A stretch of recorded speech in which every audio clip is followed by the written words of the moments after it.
Köylülerin 20 yıllık hayali gerçek oldu. Ermenistan sınırında bulunan 2500 rakımlı Karakuzu Dağı'na Türk bayrağı dikildi. Burası Kars'ın Akyaka ilçesi İncedere köyü. Bu bayrak bizim için onur verici bir şey.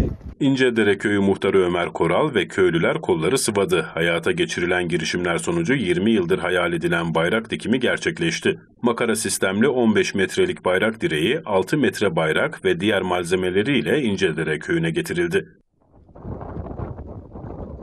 Köylüler daha sonra bayrak direği malzemelerini traktörler vasıtasıyla Karakuzu Dağı'na getirdi. Burada yapılan çalışmalarla önce bayrak direği dikildi. Ardından ışıklandırma sistemleri yapıldı. Işıklandırma sistemiyle sınır bölgesinde dalgalanan Türk bayrağının geceleri de net bir şekilde görünmesi sağlandı. Bu bayrak bizim için onur verici bir şey. Onur vericidir. Türk bayrağı içimizdeki kanın, şehitlerimizin kanından almıştır.